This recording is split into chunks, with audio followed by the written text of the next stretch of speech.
श्री गणेशाय नमः। प्रेम से बोली भगवान गणेश की जय।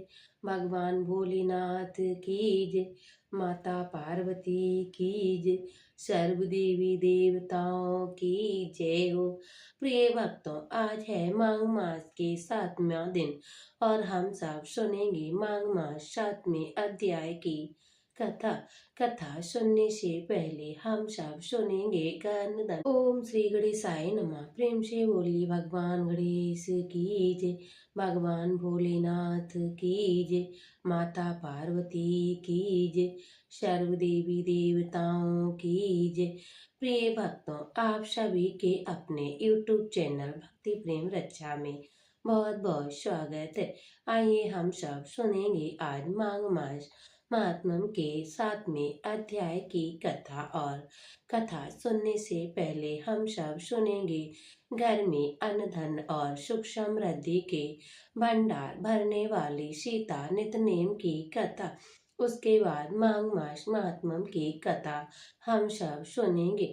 इस कहानी को सीता माता कहती और भगवान प्रभु श्री राम जी सुना करते थे।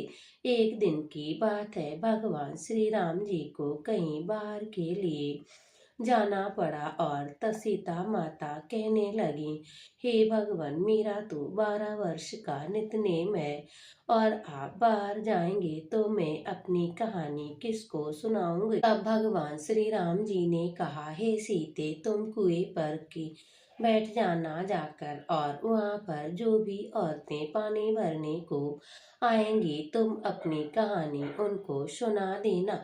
सीता माता कुएं के पाल पर बैठ गईं और एक स्त्री आई। उसने रेशम जड़ी साड़ी पहनी हुई थी और उसने सोने का घड़ा भी ले रखा था। सीता माता उसे देखकर कहने लगी, हे बहन, मेरी 12 वर्ष की नितनेम की कथा है, उसे सुन लो। तब वह बहू कहने लगी, जब तक मैं तुम्हारी कथा सुनूंगी तो मेरी सासू मुझसे लड़ने लगेंगी, मुझे झगड़ा करेंगी और इसीलिए उसने कहानी नहीं सुनी और अपने घर चली गई। लेकिन उसके घर जाते ही उसकी रेशम जड़ी साड़ी फट गई और सोने का घड़ा मिट्टी के घड़े में बदल गया। तब सासू माँ ने पूछा, ये किसका दोष तुम लगा लाई हो? बहू बोली, सासू माँ, एक औरत कुएं पर बैठी थी, उसने ही अपनी कहानी सुनने के लिए कहा, लेकिन मैंने कहानी नहीं सुनी, शायद उसी का ये फल मुझे मिला है। तब बहू की बात सुनकर अगले दिन वही साड़ी और वही घड़ा लेकर सासू कुएं के पाल पर गईं और सास को वही सीता माता बैठी मिली। तो माता सीता ने कहा, हे बहन, मेरी कहानी सुन लो। तब सासू बोली, एक बार छोड़, मैं तो तुम्हारी कहानी 7 बार सुनूंगी। अब सीता माता बोली, राम आए, लक्ष्मण आए, देश के पुजारी आए, नितनेम का नेम लाए, आओ राम, बैठो राम, तपी रसोई जीमो राम, माखन मिश्री का भोग लगाओ राम, दूध बतासा पियो राम, सूत कपल का मोड़ो राम, साल दुसाला ओढ़ो राम, साल दुसाला ओढ़ो राम, राजय बोलूं जब रामी राम, राम समारे सबके काम, खाली घर भंडार भरेंगे राम, सबका बेड़ा पार करेंगे राम, बोलो जय श्री राम, जय श्री राम, जय श्री राम। सासू बोली, बहन, कहानी तो बहुत अच्छी है। फिर कहानी सुनकर सासू घर को चली गई और उसकी साड़ी फिर से रेशम जड़ी हो गई और मिट्टी का घड़ा फिर से सोने का घड़े में बदल गया। तब बहू ने कहा, सासू माँ, आपने ये सब कैसे किया है? तब सासू बोली, तुम जिसका दोष लगाकर आई थी और मैं अब दोष उतार कर आ रही हूँ। बहू ने पूछा, हे ठीक है माँ जी, कुएं वाली स्त्री कौन है? तब सासू माँ ने बतलाया, वह तो सीता माता है और पुरानी सी नया कर देती और खाली घर भंडार भरती है। वह माता लक्ष्मी की बाहर घर में अवतार होती है। माता लक्ष्मी जी की वास घर में होती है और मनुष्य की जो भी इच्छा होती है उसे माता पूर्ण करती है। बहू बोली, फिर तो माँ जी ऐसी कहानी मुझे भी सुनाओ। सास बोली, ठीक है बहू, तुम भी सुन लो। फिर सास ने कहानी शुरू की। राम आए, लक्ष्मण आए, देश के पुजारी आए, नित नेम का नेम लाए। आओ राम, बैठो राम, तपी रसोई जीमो राम। माखन मिश्री भोग लगाओ राम, दूध बतासा पियो राम। सूत कपल का मोड़ो राम, साल दुसाला ओढ़ो राम। जब बोलूं मैं राम ही राम, राम समारे सबके काम। खाली घर भंडार भरेंगे राम, सबका बेड़ा पार करेंगे राम। बोलो जय श्री राम, जय श्री राम, जय श्री राम। कहानी सुनकर बहू बोली, माँ जी कहानी तो बहुत ही अच्छी है। तब सासू माँ ने कहा, ठीक है, अब से हम इस कहानी को हर रोज किया करेंगे। तब से सास बहू रोज सुबह उठते, नहाती धोती और पूजा करने के बाद नित्य नेम सीता माता की कहानी किया करती थी। एक दिन की बात है, उनके घर पड़ोसन आई और बोली, हमें जरा सी आँच दे देना। तो बहू बोली, आँच तो अभी हमने जलाई ही नहीं है। तब पड़ोसन बोली, फिर सुबह 4 बजे से उठकर तुम क्या कर रही हो? तो उन्होंने कहा, हम तो सुबह सुबह उठकर भगवान की पूजा करते हैं, फिर सीता माता की नित्य नेम की कहानी कहते हैं। तब पड़ोसन ने उनकी बात सुनकर फिर से कहा, हे सीता माता की कहानी कहने से तुम्हें क्या मिलता है? तब वे दोनों बोली, सीता माता की कहानी कहने से घर में धन के भंडार भर जाते हैं, सारे काम पूर्ण होते हैं, मन की इच्छाएं पूर्ण होती हैं। पड़ोसन ने कहा, बहन अगर ऐसा है तो हमें भी कहानी सुनाओ। तब बहू बोली, ठीक है, तुम भी कहानी सुन लो। राम आए, लक्ष्मण आए, देश के पुजारी आए, नित नेम का नेम लाए। आओ राम, बैठो राम, तपी रसोई जीमो राम। माखन मिश्री खाओ राम, दूध बतासा पियो राम। सूत के पलका मोड़ो राम, साल दुसाला ओढ़ो राम। जब बोलूं मैं राम ही राम, राम समारे सबके काम। खाली घर भंडार भरेंगे राम, सबका बेड़ा पार करेंगे राम। बोलो जय श्री राम, जय श्री राम, जय श्री राम। पड़ोसन ने इस कहानी को सुना तो कहने लगी, बहन कहानी तो बहुत अच्छी है।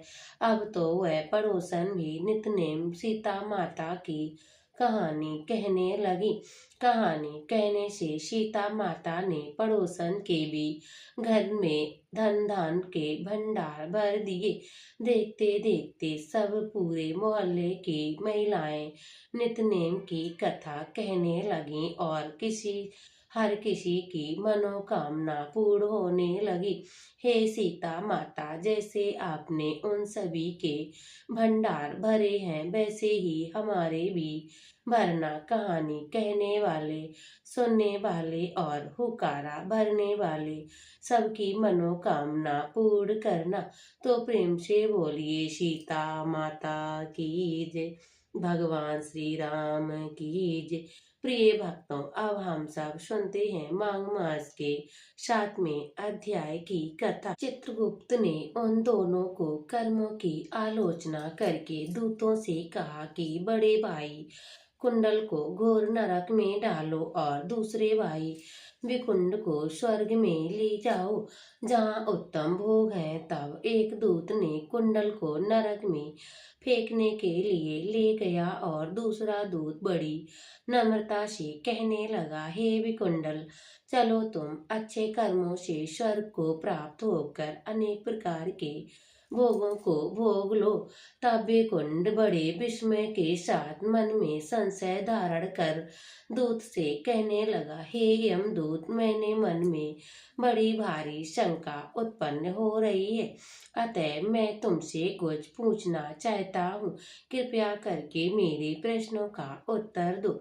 हम दोनों भाई एक ही कुल में उत्पन्न हुए और जैसे ही कर्म करते रहे, दोनों भाई ने कभी कोई शुभ कार्य नहीं किए। फिर एक को नरक और दूसरे को स्वर्ग किस प्रकार हुआ है? मैं अपने स्वर्ग में आने का कोई कारण नहीं देखता। तब यमदूत कहने लगे, हे कुंडल, माता पिता पुत्र पत्नी भाई बहन से सब संबंध जन्म के कारण होते हैं और जन्म कर्म को भुगतने के लिए ही पर्याप्त है। जिस प्रकार एक वृक्ष पर अनेक पक्षियों का आगमन होता है, उसी तरह इस संसार में पुत्र भाई माता पिता और सभी संगम होते हैं। इनमें से जैसे जैसे कर्म करते हैं वैसे ही फल भोगते हैं। तुम्हारा भाई अपने पाप कर्मों से नरक में गया है, तुम अपने पुण्य कर्म के कारण स्वर्ग में जा रहे हो। तब कुंडल ने आश्चर्य से पूछा, मैंने तो अजन्म आजन्म कोई धर्म का कार्य नहीं किया, सदैव पापों में ही लगा रहा, अब अपने पुण्य के कर्म को नहीं जानता। यदि तुम मेरे पुण्य के कर्मों को जानते हो तो कृपया करके हमें जरूर बतलाइए। तब देवदूत कहने लगे, मैं सब प्राणियों को भली भांति जानता हूँ, तुम नहीं जानते हो तो सुनो। हरिमित्र का पुत्र सुमित्र नाम का ब्राह्मण था, जिसका आश्रम यमुना नदी के दक्षिणोत्तर दिशा में था। उनके साथ जंगल में ही तुम्हारी मित्रता हो गई और उनके साथ तुमने 2 बार माघ मास में यमुना जी में स्नान किया था। पहली बार स्नान करने से तुम्हारे सब पाप नष्ट हो गए और दूसरी बार स्नान करने से तुमको स्वर्ग प्राप्त हुआ है। सो हे वैश्वर, तुमने 2 बार माघ मास में स्नान किया है, इसी के पुण्य के फल से तुमको स्वर्ग हुआ है और तुम्हारे भाई को नरक प्राप्त हुआ है। तब दत्तादेव जी कहने लगे, इस प्रकार वह भाई के दुख से अति दुखित होकर नम्रता पूर्वक मीठे वचन से दूतों से कहने लगा, हे दूतों, सज्जन पुरुष के साथ 7 पग चलने से मित्रता हो जाती है और इस कल्याणकारी होती है। मित्र प्रेम की चिंता ना करते हुए मैं तुमको मुझको इतना बताने की कृपया करो कि कौन से कर्म से मनुष्य यमलोक को प्राप्त होते हैं, क्योंकि तुम सर्वज्ञ हो। आज की कथा में बस इतना ही। आगे की कथा आप अगले वीडियो में जरूर सुनिएगा। 7वां अध्याय संपूर्ण हुआ।